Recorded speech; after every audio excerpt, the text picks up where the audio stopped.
Yeesh, that's my daughter.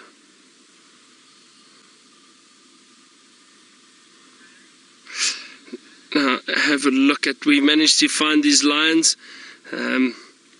They were hidden just off the road, a little bit further down, but our searching paid off in the end. Now they are still resting, just as I thought. It is still very, very warm, and they are still resting,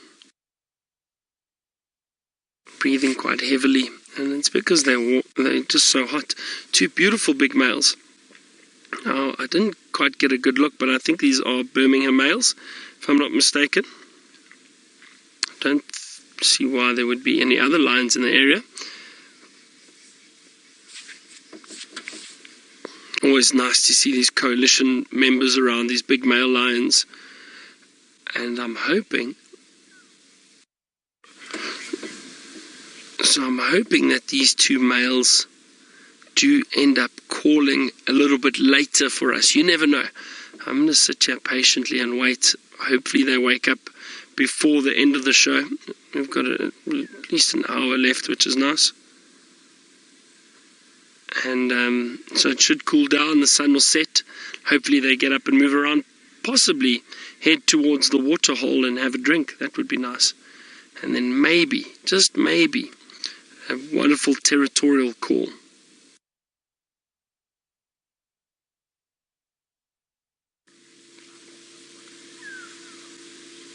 But you can see at the moment with this long grass, it's not easy to spot them. They are very, very well camouflaged and well hidden. There's a lovely temperature now. It is starting to cool down slightly, and there's a cool breeze which has picked up a bit. A bit of clouds in the sky. I think we are going to have a beautiful sunset. Now Rebecca says it's 29 degrees Celsius. Wow, it actually feels a lot cooler. So I wonder if it's because of this breeze, perhaps, Rebecca, that we think it's a bit cooler than that. That's about 84 degrees Fahrenheit, but like I said, it feels much cooler than that out here.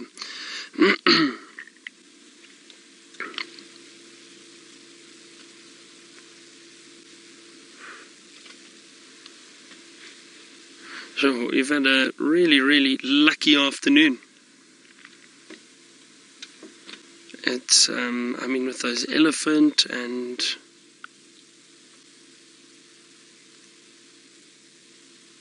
there's quite a lot going on. The hippo, got to see the hippo.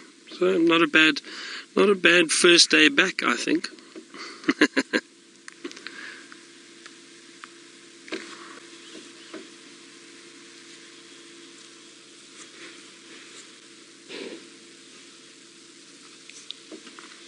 Oh, there we go.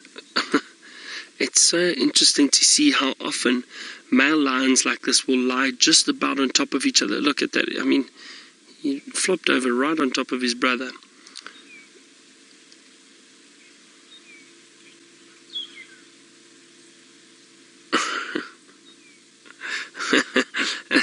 All of you are saying you're very happy that Senzo found the lions. You see, every now and then you just need to put a bit of bait out and the animals will come.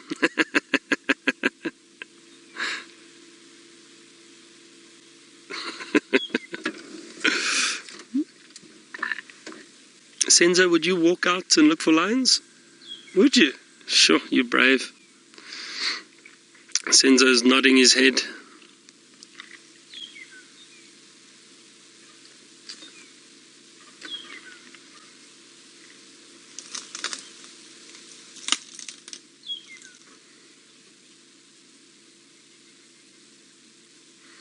Some other people just joined us in the sighting, which is nice. As I said, it's always great having foreigners or guests in the area enjoying these sightings with us.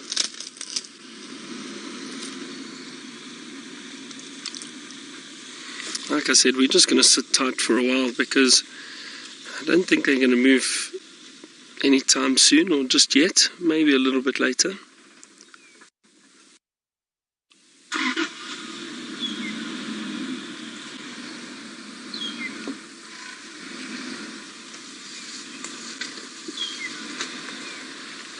Now, I said that I think we're going to have a beautiful sunset from a golden mane to a golden sky with Jamie. Let's go and have a look. These lions are indeed still sleeping, Jamie. We've still sitting here patiently though. There's a bit of rolling around, but doesn't look like there's going to be any activity just yet. But we'll sit here patiently, we'll wait, see what happens. It's so funny to see these big males rolled on their backs.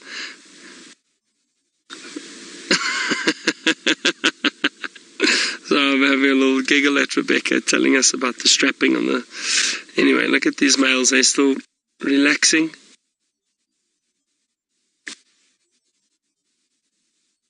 And when it's so hot, you can remember those bellies, to be honest, they look fairly full. I wonder if they've eaten recently. I'm not sure. Like I said, I mean, I've been away for about a week, so it's good to be back, and this is a wonderful start.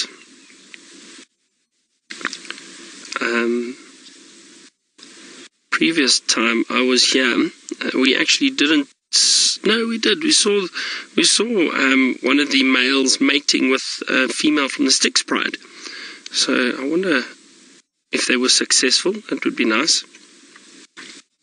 Have some new cubs in the next few months, perhaps, if they were successful.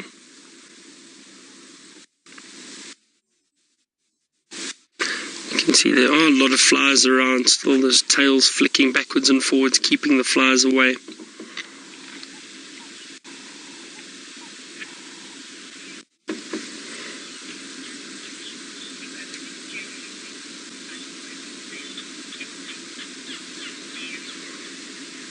So Mary, you asked about the coalitions and when new coalitions will come in and fight for territory, and will they wait for the males to separate?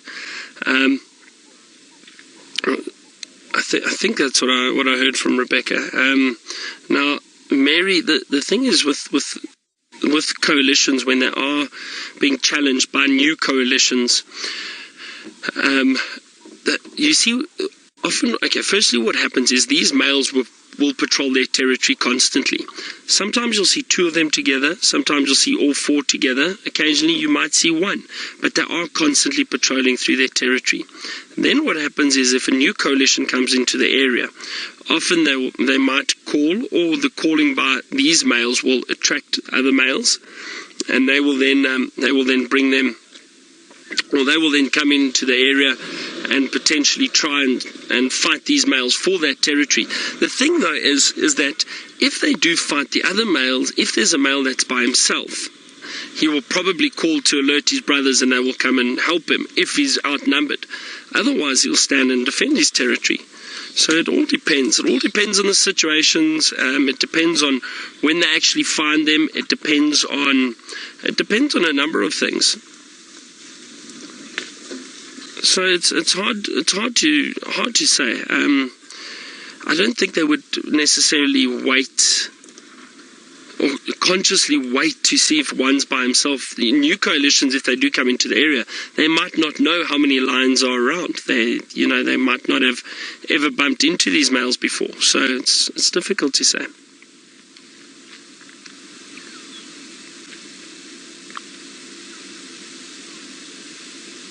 The one thing, Mary, that I can say is that nature changes all the time. The animal behavior changes regularly. There's no set rule. So you might have a coalition that comes in and specifically goes and seeks out one of these males at a time, and then there could be males that come in and just decide to take on all four of them at the same time. There's no set rule. There's never a set rule. Not in nature.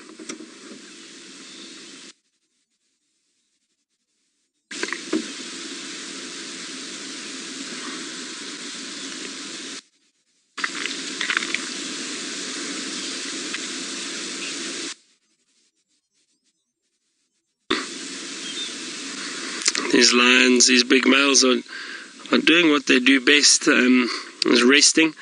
Now, some people have said to me before, we're going to see lazy lions again or sleeping lions. That's not the case. They're not lazy, not at all. And lions are clever. They're conserving their energy. Later, they're going to be active. We see very little of what lions actually get up to. And they fight, and they mark territory, and they look for females, and they're constantly moving around, especially in the evenings. I mean, they do move around during the day too at times, especially in the winter. But now in summer it's hot. They prefer to relax, conserve their energy, and move around later. So lions are definitely not lazy. They're just clever.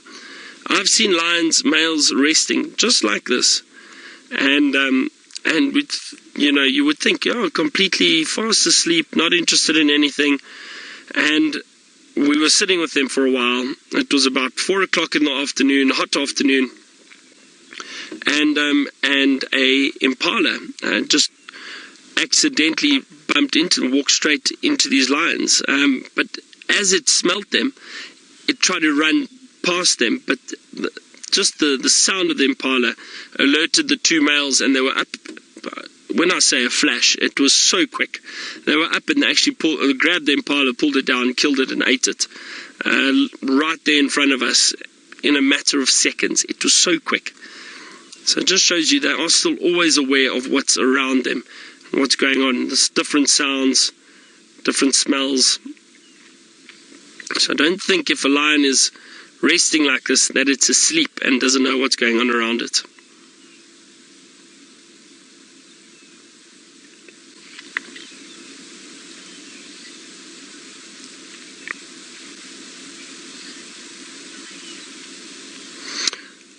Is there a full moon tonight, Mareka? These lions might turn into werewolves. No, Mareka, the only thing that the full moon will affect the lions is possibly hunting. Now, what happens is the full moon gives the prey a bit of an advantage, because the antelope species and that now have additional light to their aid. So they are able to see a lot better at night, so they might see the predators a bit better. So if anything, it might make it a little bit more difficult for predators to hunt in the full moon, as opposed to new moon when it's very, very dark. So that, I would say, would be the only advantage or disadvantage of a full moon. Especially when those animals are out on the clearings, it's very, very light. We can even see quite clearly on full moon evenings. It's clear enough, but their eyesight is even better than ours, so they will be able to see very clearly on a full moon night.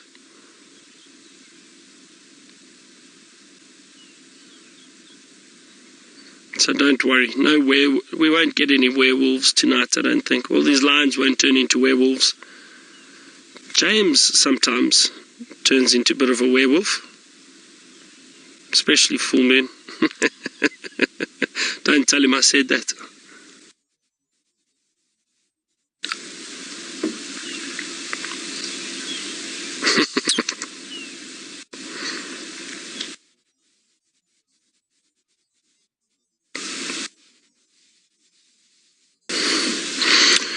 Lily, interesting question. You asked which lions are most likely to challenge these males, these Birmingham males. Now, Lily, I don't know of any other coalitions in the north at the moment. In the south there was the I need to get this right. There were the Majingalan males were around for a long time. Then they got pushed out by the Matimba males, but then the Majingalan males came back, chased the Matimba males out somehow, don't know how.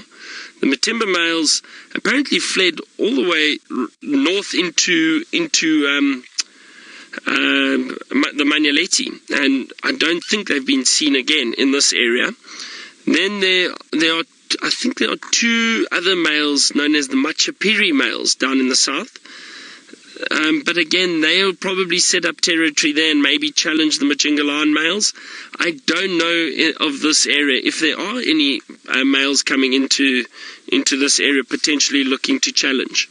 I haven't heard of anything yet from anyone else. I might have to chat to some of the other guides. Maybe they've seen some activity in Buffelshoek, closer to the Manyaleti, maybe around there. There might be lions trying to extend on their territory a little bit.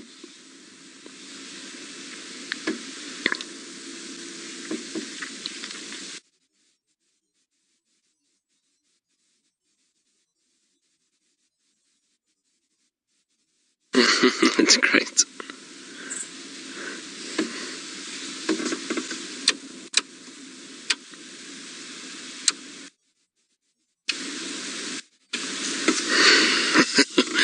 Rolling males.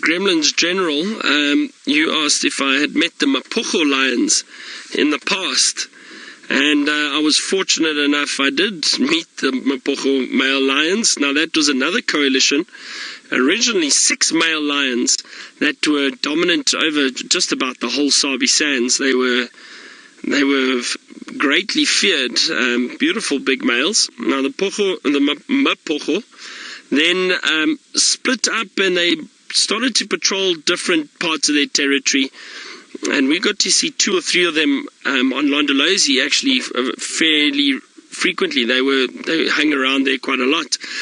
Excuse me, that was a central part of their territory. So I tracked those lions many times, found them on foot, and got to view them many times when I was guiding there. And then in 2010, that is when the Majingalan males came down into this area and started looking for a potential territory, and that's when they fought with the Mapocho. One of the Majingalan males was killed first by 2 Mapocho, and then the 4 Majingalan males then killed one of the Mapocho males and chased the other one off to the west. And that western sector was a bit of a retirement area, I think, for male lions. A lot of the old male lions in the past headed off into that western sector. There wasn't as much competition there, and that's where they would eventually die. And that's what happened to the Mapocho males. They eventually died in that area, and the Majingalan took over in 2010. And so it was interesting time to see, or to be around, and great to see all the activity with the lions. But it was wonderful to see. I'm going to sit here a little bit longer. Jamie's still got a beautiful sunset she'd like to show you. Now, we just changed our position slightly. Brent, don't worry, these lions are still lying down, so I think you'll be okay. Make it home safely. I wonder if Brent is cooking for us tonight. Don't think so. Hope not.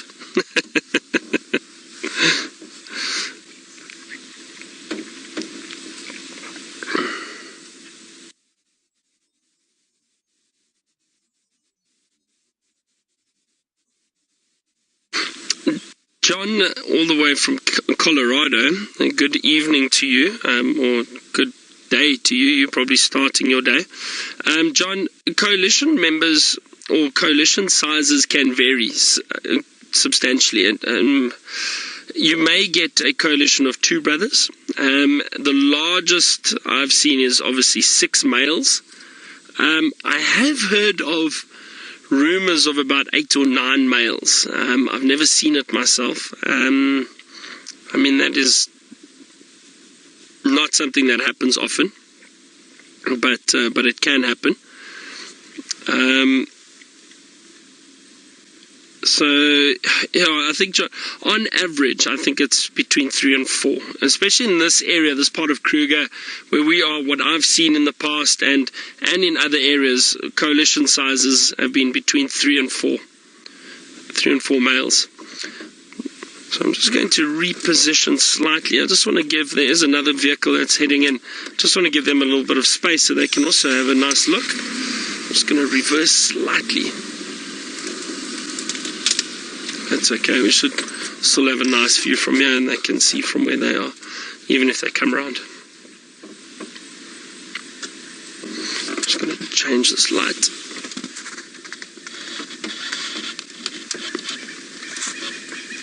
Is that okay? Sure. I'm starting to believe Rebecca again on that temperature of about 29 degrees. It does feel like it's warming up again. It was getting cooler. Now it's not. It's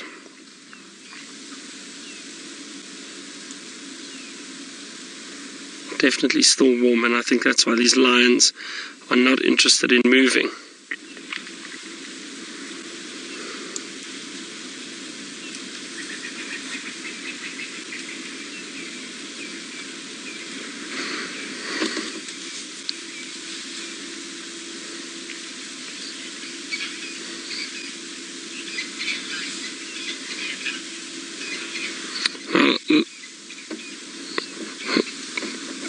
Excuse me a second, let me just chat to someone. Go ahead, Yuri.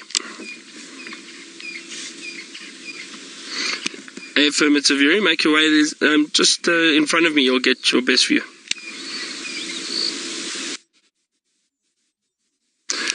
Just the two males at the moment. So, Lionheart, you asked, is there potentially a kill around here? Now, I don't see anything. I haven't seen any sign of a kill, and I haven't seen any vultures around, so I don't think so. I don't think so.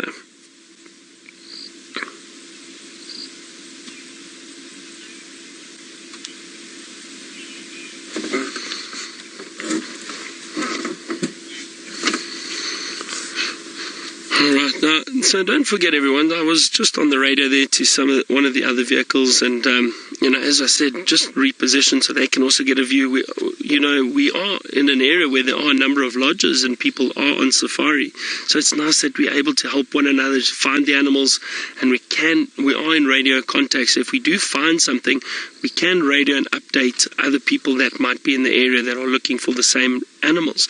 So that's why we do often chat on the radio, and it's just a game drive channel. It's just purely between the guides. There's no control room that monitors it or anything like that. It's just between the game drive vehicles, so the guides know where we are operating, and if we see any tracks, we can maybe go out into that area and help them. So it is important that we do stay in contact. But it's nice. It makes it a little bit easier. It's not always easy to find animals, but it makes it a little bit easier when you have got help out there and you are checking different roads and different areas. So that's what I was just chatting on the radio now to one of the other guides.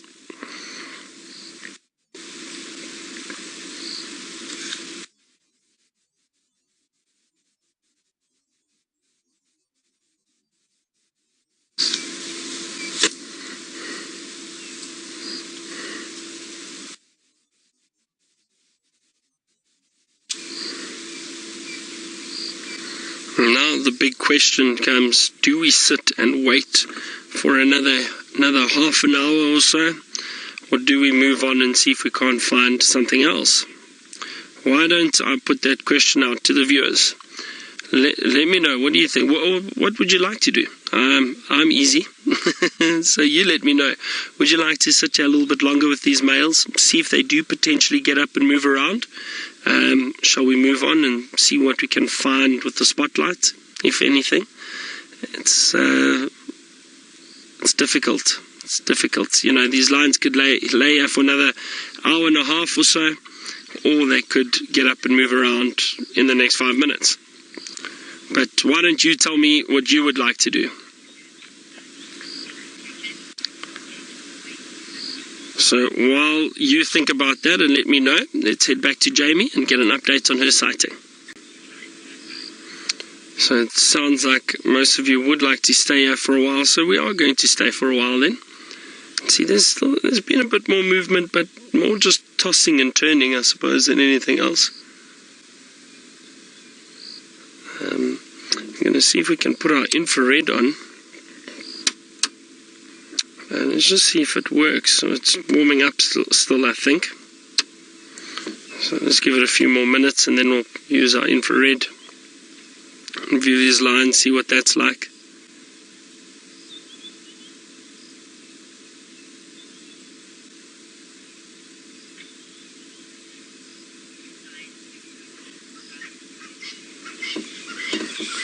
Now, Ryan, the the rights to mate within a coalition are definitely divided. There's a nice little yawn by both males, actually, little yawns. That's a good sign. So, Ryan, there is a hierarchy, a dominance hierarchy within coalitions. There will be one male that is more dominant than the rest, than the others, and he will be able to mate first with the female that he finds is in estrus. However, females may then go and mate with the other males afterwards. The reason for that is because they want to ensure the safety of their cubs. So what they do is they will mate with various males from the same coalition, though. And also what happens is then the males recognize the scent of the female and recognize the scent of the cubs. So they assume it's their cubs, so therefore they'll protect them. But also, even if they aren't the fathers, even if they haven't mated with their female, they do still recognize that it's their bloodline, because it may be their brother's offspring. So then they will tolerate them, and they will still protect that pride against other coalitions coming into the area.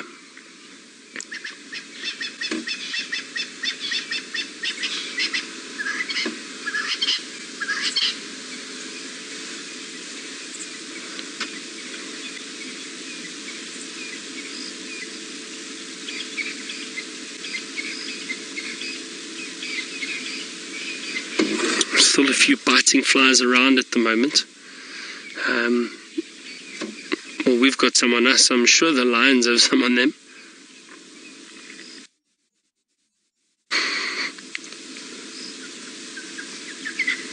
A lot of birds giving their final call for the evening or for the day before they settle down. Let's see if we can hear some of them. A lot of francolins at the moment. And as I say that, they all go deadly silent. There we go. There's still some cuckoos around. That's a Levalin's cuckoo calling in the distance. That's interesting. So there are still a few cuckoos around. They haven't migrated yet.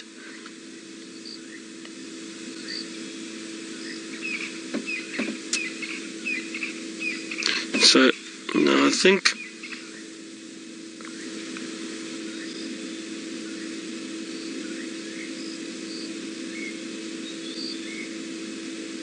Yeah, there's the Franklin's just up. There we go. There's a Franklin calling.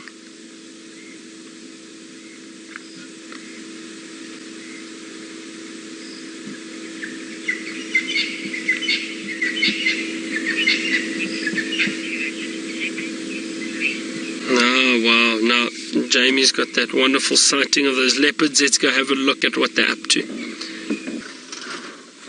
Now, these lions are still resting. Their heads lift up every now and then. Nothing too serious just yet. But, oh, Jamie, that sounds like a wonderful sighting too, with leopards in a tree. We've got lions. What an eventful afternoon. These two males appear to be spooning. I'm not sure, two brothers, but like I said before, often these male lions are very affectionate. They do lie very close to one another. All that does is probably strengthens the bond between the coalition. You see, they do end up rubbing up against each other fairly regularly, grooming one another. That does happen too. All of that is to strengthen the bonds within the pride, or within the coalition especially.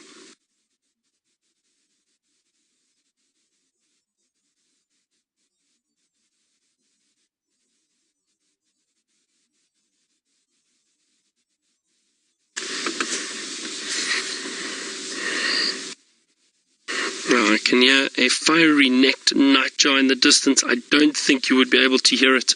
It's very far, it's very faint.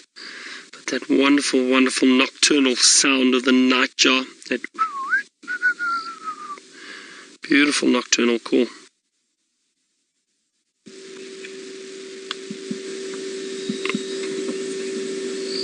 Like I said, it's a bit far, so I don't think you would be able to hear it.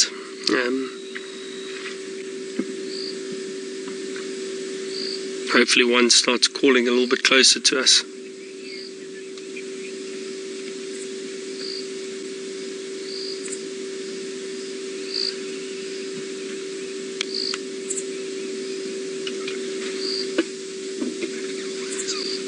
beautiful evening.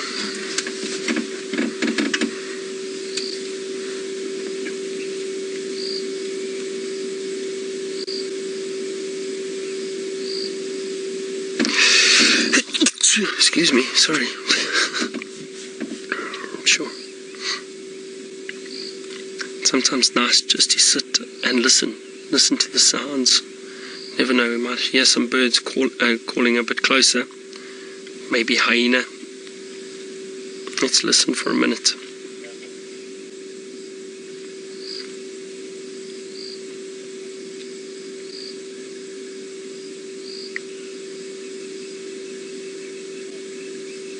You might be able to hear the faint call of fiery-necked nightjars in the distance now.